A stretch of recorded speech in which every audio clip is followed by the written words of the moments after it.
Sebagaimana dalam salah satu hadis Rasulullah SAW yang diriwayatkan oleh Imam Abu Daud.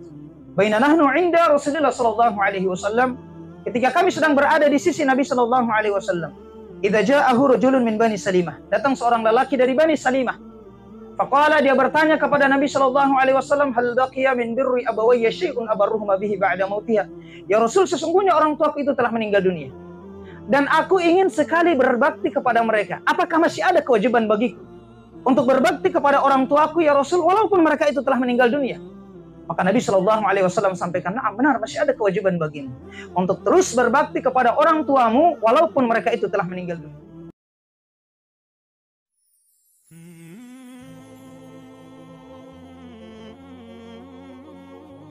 Pertama, saya ingin sampaikan bahwa ada beberapa hal amalan yang insya Allah manakala kita kerjakan, amalan ini akan sangat bermanfaat untuk mayit.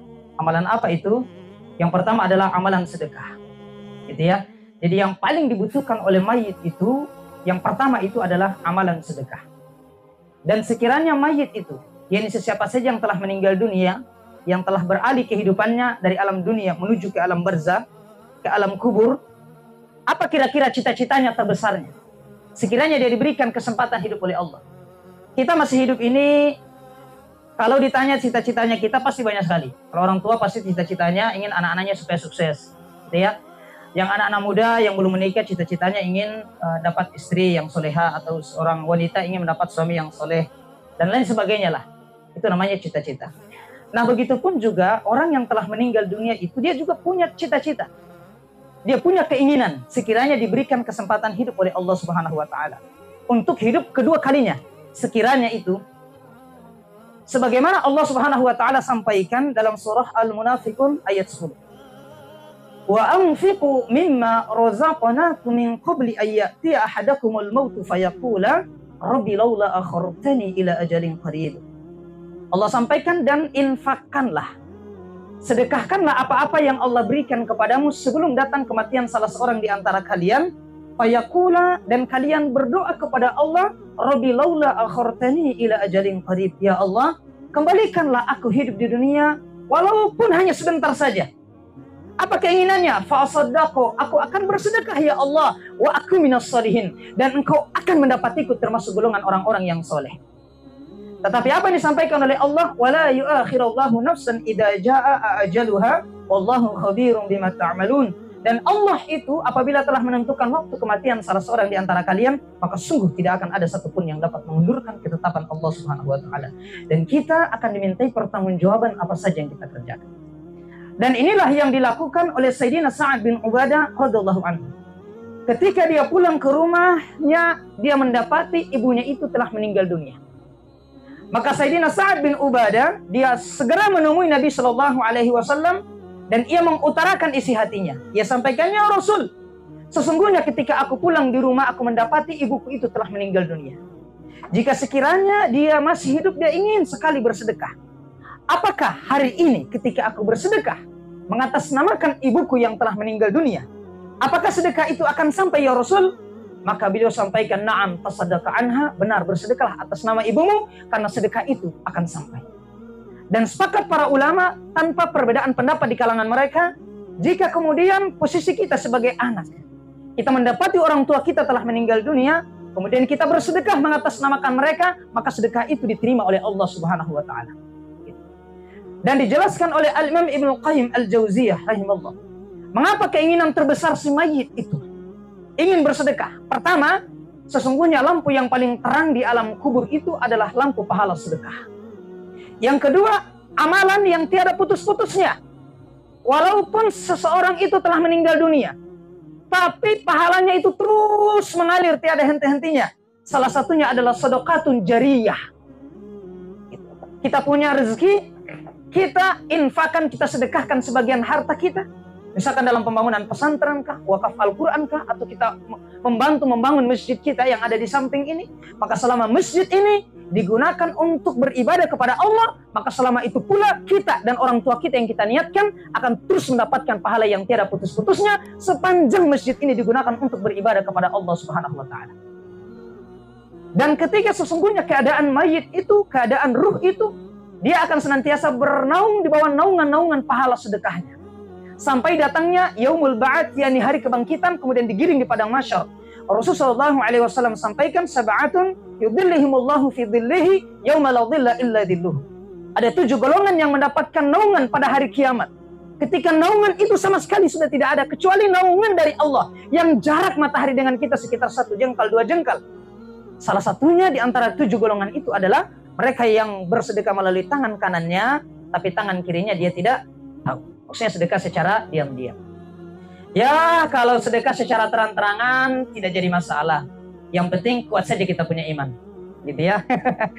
Asal Allah jangan sampai kemudian pas disebut namanya, oh ini si fulan sudah bersedekah 10 saksmen, sebut namanya, oh mulai tabalem niatnya. Gitu ya, mulai tabalem niatnya. Apalagi kalau niatannya itu dalam perkara dunia, bukan semata-mata mengharapkan ridho Allah Subhanahu wa taala. Maka setiap sedekah yang niatnya pahalanya yang niatnya itu bukan untuk mendapatkan ridho Allah, tapi hanya karena ingin dipuji manusia atau ada sesuatu hal yang dia inginkan di tengah-tengah manusia, maka pahalanya itu tertolak. Innamal a'malu binniyati. Sesungguhnya setiap amalan itu tergantung dari niat. Pahala sedekah itu seperti fata morgana, debu yang berterbangan. Ditolak oleh Allah Subhanahu wa taala kalau sedekah itu tidak diniatkan semata-mata ingin mendapatkan ridho Allah Subhanahu wa taala. Itu yang pertama, yakni kita bersedekah mengatasnamakan orang tua kita yang telah meninggal dunia. Itu yang pertama. Yang kedua, saudaraku sekalian, sebagaimana dalam salah satu hadis Rasulullah SAW yang diriwayatkan oleh Imam Abu Daud. Baina nahnu 'inda Rasulullah sallallahu alaihi wasallam, ketika kami sedang berada di sisi Nabi sallallahu alaihi wasallam. Idza ja'ahu rajulun min Bani Salimah, datang seorang lelaki dari Bani Salimah. Faqala, dia bertanya kepada Nabi sallallahu alaihi wasallam, hal baqiya min birri abawayya syai'un abarruhuma bihi ba'da mautiha.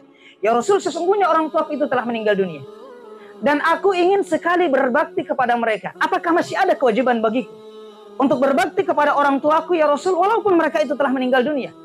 Maka Nabi SAW sampaikan, nah benar, masih ada kewajiban bagimu untuk terus berbakti kepada orang tuamu walaupun mereka itu telah meninggal dunia.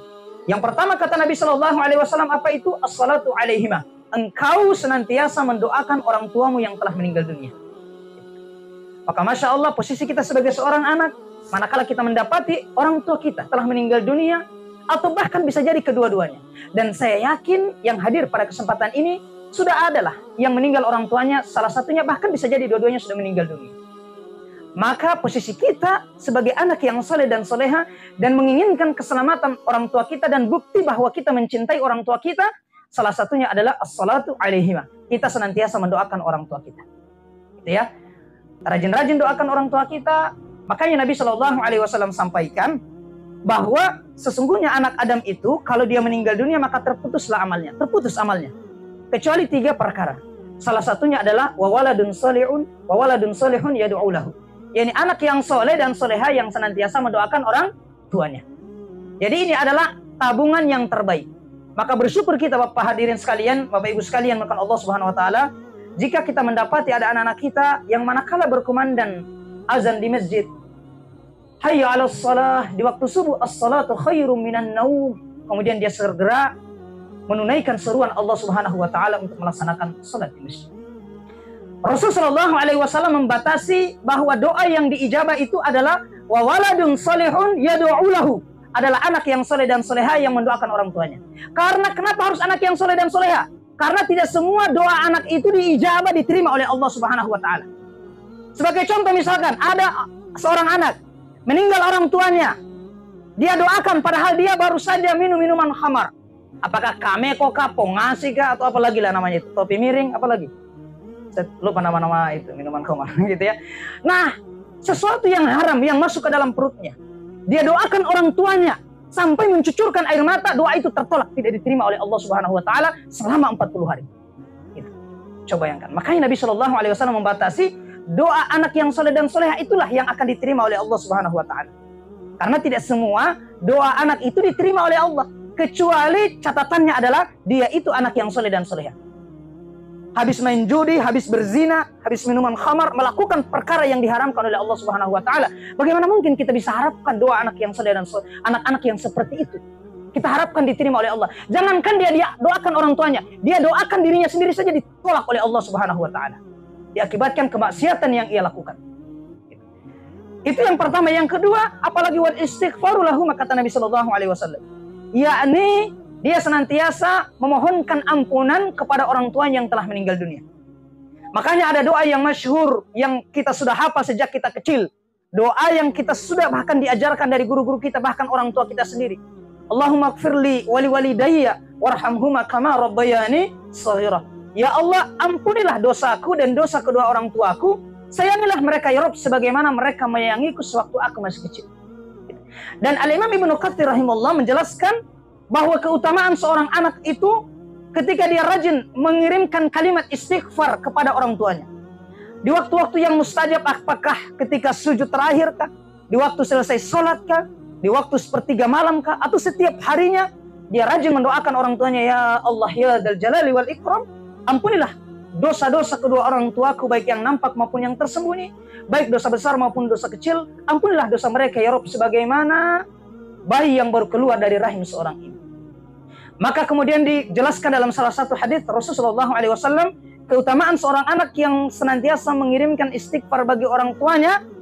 Dia doakan supaya orang tuanya itu diampuni dosanya oleh Allah, maka nanti di hari kiamat itu orang tuanya akan dimasukkan ke dalam surganya Allah, dianggap sebagai tamu kehormatan yang begitu luar biasa, diistimewakan. Sampai kemudian dia terheran-heran, kenapa bisa dia diutamakan seperti ini? Maka disampaikan kepadanya, sesungguhnya engkau meninggalkan anak yang senantiasa memohonkan kalimat istighfar kepadamu. Yang ketiga apalagi? Wal infadu ahdihima min ba'dihima. Engkau, kata Rasulullah SAW, senantiasa menunaikan janji orang tuamu yang belum sempat dia tunaikan. Dalam hal ini adalah janji kebaikan. Gitu ya.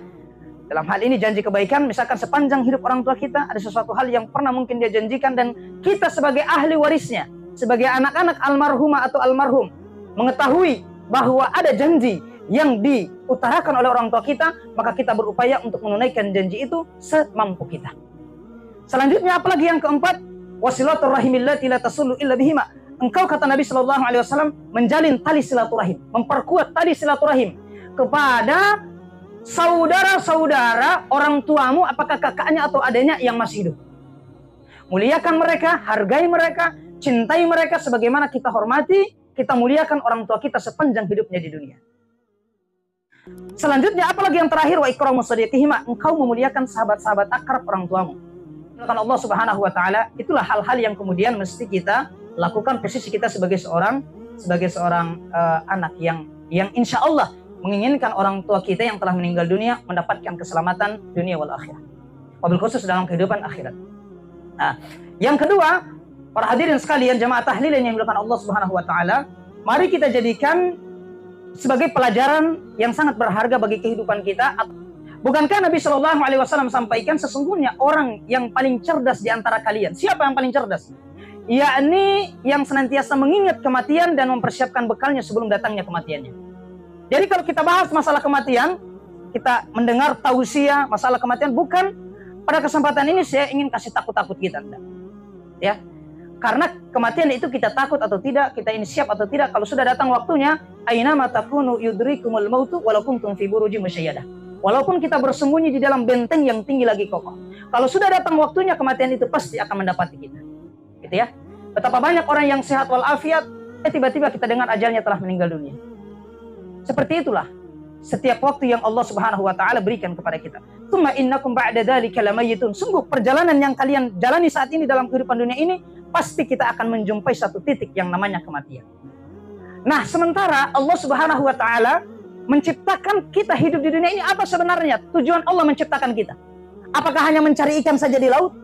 Kemudian mencari sesuap nasi untuk mengisi perut kita? Kalau kita hidup hanya untuk mencari makan dan minum, tidak ubahnya seperti binatang ternak. Kambing itu coba, dia bangun di waktu pagi, atau ayam misalkan yang berkokok. Ketika dia bangun, apa pertama kali yang dia cari? Hanya untuk mengisi perutnya saja. Samalah juga manusia.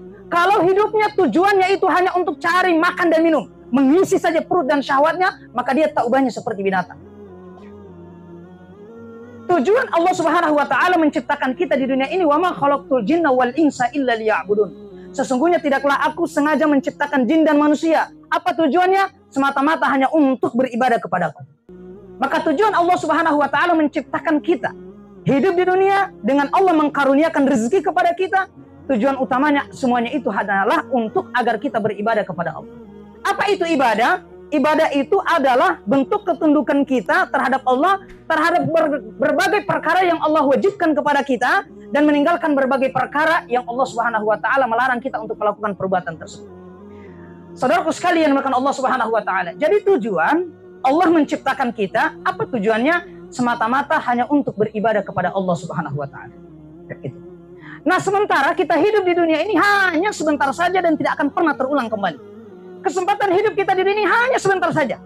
Sebagaimana waktu yang berjalan begitu cepat. Hari ini dulu kita masih muda, setelah itu menikah.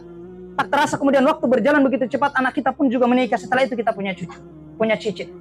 Begitulah perjalanan kehidupan kita yang berjalan begitu cepat. Sementara kita hidup di dunia ini sebentar saja. Ka'annahum yawma yarawnaha lam yalbathu illa 'ashiyatan aw duhaha. Ketika datang hari kiamat itu hari berbangkit dan kalian digiring di padang mahsyar, kalian merasa seolah-olah tidak pernah hidup di dunia kecuali hanya di waktu sore hari atau di waktu pagi hari. Itu lantaran singkatnya hidup itu. Makanya di dalam Al-Qur'an Allah Subhanahu wa Ta'ala jelaskan bagaimana penyesalan orang-orang yang meninggal itu. Mereka menginginkan agar hidup mereka sekali lagi diberi kesempatan hidup oleh Allah Subhanahu wa Ta'ala. Tadi di awal saya sudah bacakan dalam surah Al-Munafiqun ayat 10. Begitupun juga Allah jelaskan dalam surah Al-Mu'minun, hatta idza jaa ahadahumul maut qala rabbi irji'un. Dan demikianlah keadaan orang-orang yang berdosa itu. Apabila kematian telah datang di antara mereka, dia berdoa kepada Allah, rabbi irji'un, ya Rabbku, kembalikanlah aku hidup di dunia. La'alli a'malu salihan fima taraktu kalla, agar aku bisa berbuat amalan kebaikan yang dahulu aku tinggalkan. Kalla, sekali-kali tidak, kata Allah, innaha kalimatun huwa qailuha. Sesungguhnya itu hanyalah dalil ucapan yang diucapkannya saja. Wa min waraihim barzakhun ila yaumi yub'atsun. Dan sesungguhnya di alam kubur mereka itu ada barzakh, ada dinding-dinding yang tidak bisa ditembus sampai datangnya yaumul ba'ats, yakni hari kiamat.